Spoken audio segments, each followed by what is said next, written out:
Most men think they want a 10. That's the assumption, the goal, the peak.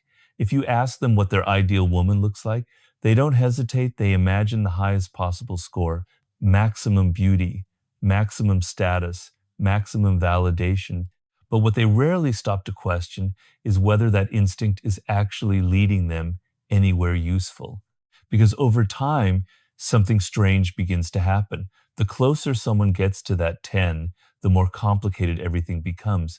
Attention increases, competition increases, expectations increase, and slowly, almost invisibly, the relationship stops feeling like something stable and starts feeling like something you have to constantly manage, protect, and maintain. That's where the shift begins. The realization that what looks optimal on the surface isn't always optimal in reality. That attraction isn't just about what impresses people, it's about what actually works over time. And that's where a different idea starts to take shape. Not a perfect 10, not the maximum, but something more balanced, more sustainable, more functional. A useful 8, not less desirable, just more intelligent in how desire is structured. The idea sounds almost counterintuitive at first. Why would someone deliberately choose an 8 over a 10? Why aim below the maximum when the entire dating culture pushes you to chase the highest possible outcome? But that question only makes sense if you assume that attraction is a single variable equation. It isn't. It's a system. And like any system, once you start paying attention to how it actually behaves over time, you realize that maximizing one variable often destabilizes the others. A 10, by definition, lives at the extreme edge of visible desirability. That level of beauty doesn't just attract you, it attracts everyone. And that changes the environment around her.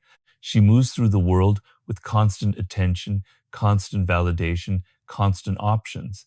That's not inherently bad, but it creates a specific set of conditions where exclusivity becomes harder to maintain, where comparison is unavoidable, and where the relationship itself has to compete with an entire ecosystem of external interest.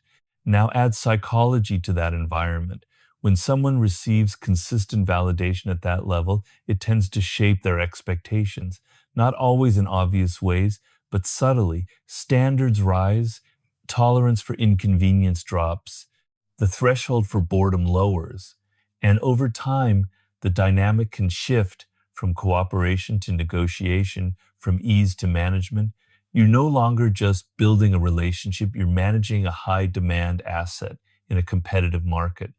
This is where many men get stuck. They believe they've achieved something by securing a 10, but what they've actually done is sign up for a more complex system than they anticipated, one where the return isn't always proportional to the investment. More effort doesn't necessarily mean more stability. More status doesn't necessarily mean more peace. Now contrast that with an 8, still attractive, still desirable, but not operating at the absolute extreme. The difference isn't just in looks, it's in the surrounding dynamics. The level of attention she receives is high, but not overwhelming. The competition exists, but it isn't constant. The environment is less inflated, which means expectations tend to be more grounded. And that creates space for something most people underestimate, functionality. A useful 8 isn't just someone you're attracted to. She's someone who fits into your life without turning it into a constant performance. She doesn't require you to continuously prove your value just to maintain baseline interest. There's more room for cooperation, more room for alignment, more room for stability. This is where the concept of useful becomes critical. It doesn't mean transactional or cold, it means effective. It means the relationship actually works, that the emotional exchange is balanced. That support flows both ways. That peace is not constantly disrupted by unnecessary tension or ego-driven conflict. Because here's the part most people don't say out loud. Attraction that destabilizes your life is not high-quality attraction. It's just intense. And intensity is not the same as sustainability. When you start looking at relationships through that lens, the goal changes. You stop asking what looks best and start asking what functions best over time. You begin to see that beauty is only one variable in a much larger equation, one that includes temperament, loyalty, emotional regulation, and alignment with your long-term direction. And suddenly, the idea of a useful 8 stops sounding like a compromise. It starts sounding like optimization. Once that shift happens, the entire evaluation process changes. You stop reacting to surface level attraction and start observing patterns. Not what someone looks like at their best, but how they behave over time. Not how much attention they can command, but how they handle attention when they have it. Not how exciting things feel in the beginning, but how stable things remain when novelty fades. This is where the definition of useful becomes precise. A useful 8 is emotionally regulated, not perfect, not robotic, but capable of handling stress without turning every problem into a crisis. When something goes wrong, she doesn't escalate, it stabilizes. That alone changes the entire tone of a relationship. Because over the long term, life is not a sequence of highlights.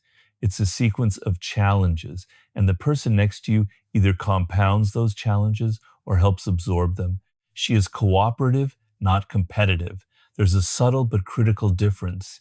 In a competitive dynamic, every disagreement becomes a power struggle. Someone has to win, someone has to lose. In a cooperative dynamic, both people are aligned toward the same outcome. Problems are solved, not weaponized. You're not managing each other, you're building something together. She doesn't rely on constant external validation to feel secure. This matters yours more than most people realize. Because when someone's sense of self is tied to outside attention, that attention becomes a dependency. And anything that threatens it, boundaries, commitment, routine, can feel like a loss. A useful 8 doesn't need to keep one foot in the outside world to feel valuable. She can invest in the relationship without feeling like she's giving something up. There's also a practical dimension that often gets ignored: alignment with your direction, your time, your goals, your pace of life. A relationship is not separate from your trajectory, it directly affects it. The wrong dynamic introduces friction, the right one reduces it. A useful 8 fits into your life in a way that allows both of you to move forward without constant compromise on core priorities. And then there's loyalty, not just in the obvious sense, but in how someone behaves when you're not in the room. Loyalty is not tested when things are easy. It's revealed in environments where options exist, where attention is available, where shortcuts are possible. A useful 8 doesn't constantly position herself in those environments just to extract validation. There's a level of restraint, of self-respect that protects the relationship without needing constant enforcement. All of this creates something that is difficult to measure but easy to feel: peace. Not boredom, not lack of attraction, but the absence of unnecessary volatility. You're not constantly second guessing. You're not managing risk every day. You're not pulled into cycles of intensity followed by instability. There's consistency, predictability in the best sense, the kind that allows trust to actually grow instead of being repeatedly reset. And this is where the illusion of the 10 becomes clear. What looks like the highest value option on paper often introduces hidden costs, costs in attention, in energy, in emotional bandwidth, costs that don't show up at the beginning when everything is driven by novelty and validation, but become unavoidable over time. The relationship demands more maintenance, more vigilance, more performance, and eventually you have to ask whether the return justifies the effort. With a useful 8, the equation is different. The attraction is still there, the desire is still there, but it's not the only thing holding everything together. There's structure underneath it. There's compatibility, there's a shared direction, and those factors don't spike, they compound. This is the part most people overlook. They optimize for intensity in the short term and ignore sustainability in the long term. But if you extend the timeline, if you look not at months but at years, the priorities invert. What once seemed like a compromise reveals itself as a strategy. Because in the end, the goal is not to win attention, it's to build something that actually works. At some point, Every man faces the same quiet question, not what he can attract, but what he can actually keep, sustain, and build with over time. And that's where the illusion begins to break, because the chase for a 10 is often driven by how something looks from the outside, not how it functions on the inside. A useful 8 represents a different kind of thinking. It's not about lowering standards, it's about refining them, shifting from raw attraction to calibrated selection, from intensity to stability, from short term validation to long term alignment. The difference is subtle, but the outcome isn't. One path leads to constant management, attention, competition, emotional volatility. The other leads to cooperation, consistency, and peace. And over time, peace is not a small advantage. It's the foundation that everything else depends on, because attraction alone doesn't carry a relationship forward. Structure does, compatibility does, the ability to navigate reality together does. So the real question isn't whether you can reach a 10, it's whether you understand what actually makes someone worth choosing. And once you see that clearly, the answer stops being obvious and starts being intelligent.